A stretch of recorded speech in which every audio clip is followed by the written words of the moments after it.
जंगल का राजा शेर वीरभद्र था। वह शक्तिशाली परंतु क्रूर नहीं था। उसकी दहाड़ से सब डरते, लेकिन उसके निर्णय न्यायपूर्ण होते थे।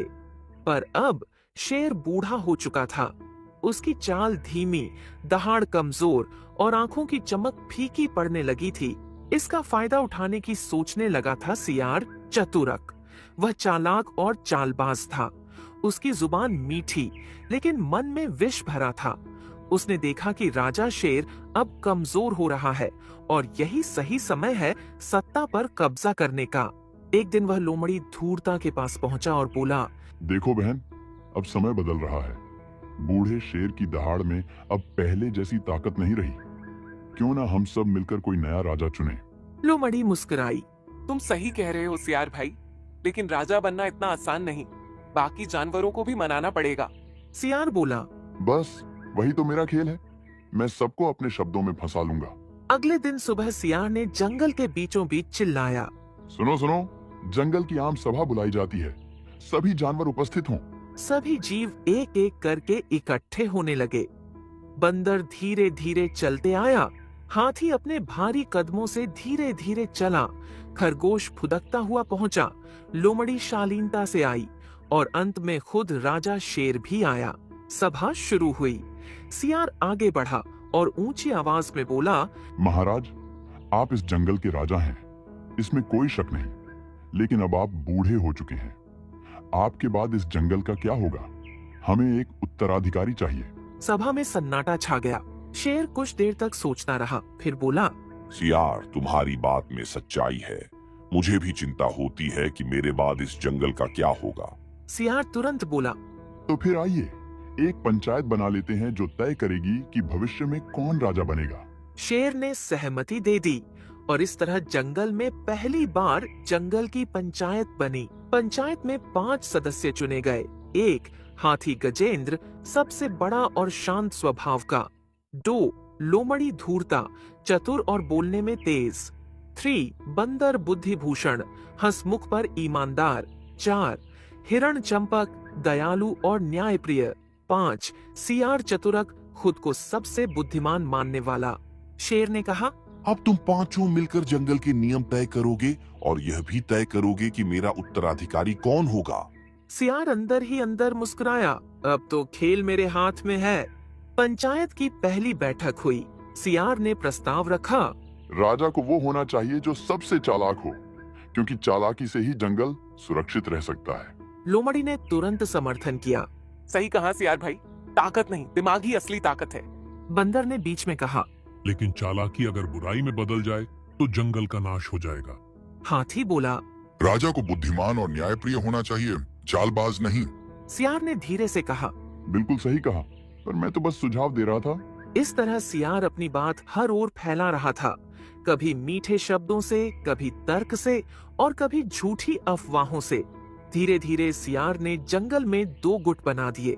एक तरफ वे जानवर थे जो सोचते थे कि बूढ़े शेर को हटाकर नया राजा चुना जाना चाहिए। दूसरी ओर वे जो मानते थे कि शेर ही सबसे योग्य है। लोमड़ी, सियार और भालू पहले गुट में थे। हाथी, हिरण और बंदर दूसरे गुट में। हर जगह बहस होने लगी। कोई कहता, हमें नया राजा चाहिए। कोई कहता, हमारा शेर ही हमारा राजा है। जंगल में शांति भंग हो गई। शेर वीरभद्र ने देखा कि जंगल में अब एकता नहीं रही। वह दुखी हो गया। उसने सोचा, मैंने हमेशा सबके साथ न्याय किया, फिर भी आज मेरे शासन पर सवाल उठ रहे हैं। वह अपने गुफा में जाकर अकेला बैठ गया। उसी रात सियार और लोमड़ी ने षड्यंत्र रचा। सियार बोला, कल हम यह अफवाह फैलाएंगे कि शेर ने बंदर के परिवार पर हमला किया है। लोमड़ी ने पूछा, क्यों? सियार हंसते हुए बोला, जब सबको लगेगा कि राजा निर्दयी हो गया है, तब सब मुझे ही नया नेता मान लेंगे।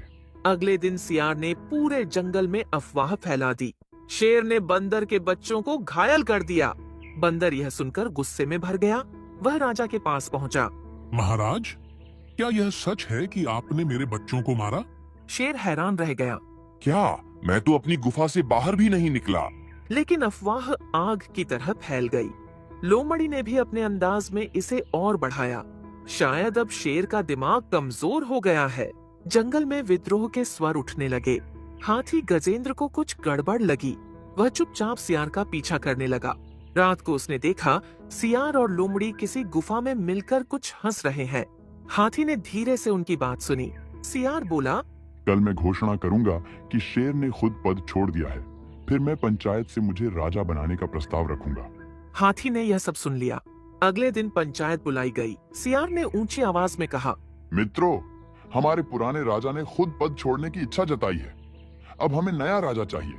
मैं खुद को योग्य उम्मीदवार घोषित करता हूँ। सभी हैरान रह गए। उसी वक्त हाथी ने गुस्से में कहा, झूठ, सियार झूठ बोल रहा है। मैंने अपनी आंखों से देखा है कि यह लोमड़ी के साथ मिलकर षड्यंत्र रच रहा है। पूरे जंगल में हलचल मच गई। सियार सकपका गया। ये झूठ है, मैं कुछ नहीं जानता। लेकिन तब बंदर ने भी कहा, मैंने भी सुना था कि सियार अफवाह फैला रहा था। अब सबका शक पक्का हो गया। शेर गुफा से बाहर आया। उसकी आंखों में फिर से वही पुरानी चमक लौट आई थी। उसने दहाड़ लगाई, सियार, तूने जंगल में झूठ और फूट फैलाने की कोशिश की। तूने मेरे राज्य की शांति तोड़ी। अब तू इस जंगल के योग्य नहीं। सियार डर गया और बोला, महाराज, मुझे माफ कर दीजिए। शेर ने कहा, जाओ, इस जंगल को हमेशा के लिए छोड़ दो। जो झूठ बोलकर सत्ता पाना चाहता है, उसका यही अंजाम होता है। सियार और लोमड़ी सिर झुकाए जंगल से भाग गए। अब पंचायत फिर से बुलाई गई। शेर ने कहा, मुझे अब किसी गद्दी की जरूरत नहीं। मैं चाहता हूँ कि के लिए नहीं। फिर हिरण बोला, महाराज, हमें एक ऐसा शासन बनाना चाहिए जहां सबकी बात सुनी जाए, न कि केवल एक राजा की। शेर मुस्कुराया। सही कहा हिरण। अब से जंगल में राजा नहीं बल्कि पंचायत राज होगा। अब जंगल में हर जीव को बोलने का अधिकार था। पंचायत हर महीने बैठक करती। छोटे बड़े सभी जानवरों की शिकायतें सुनी जाती। किसी के साथ अन्याय न हो, इसका ध्यान रखा जाता। बंदर ने पेड़ों की देखभाल का जिम्मा लिया। हाथी ने पानी के तालाबों की सुरक्षा की। हिरण ने भोजन की व्यवस्था देखी और पक्षियों ने खबर पहुंचाने का काम संभाला। धीरे धीरे जंगल फिर से खुशहाल हो गया। एक दिन शेर ने अपने आखिरी समय में सभा बुलाई और कहा, मेरे बच्चों, याद रखना, राजा वह नहीं जो ताकत से शासन करे, बल्कि वह जो सबके दिलों में सम्मान कमाए। एकता ही सबसे बड़ी शक्ति है। पूरा जंगल उसकी बात सुनकर आंसुओं से भर गया। शेर ने कहा, अब मैं जा रहा हूँ, पर मेरा आशीर्वाद हमेशा तुम्हारे साथ रहेगा। उसके बाद वीरभद्र जंगल से चला गया। उस दिन सभी जीवों ने एक शपथ ली, हम कभी किसी झूठे के बहकावे में नहीं आएंगे। हम सब मिलकर इस जंगल की रक्षा करेंगे। उस दिन से जंगल की पंचायत हर वर्ष वीरभद्र दिवस मनाने लगी।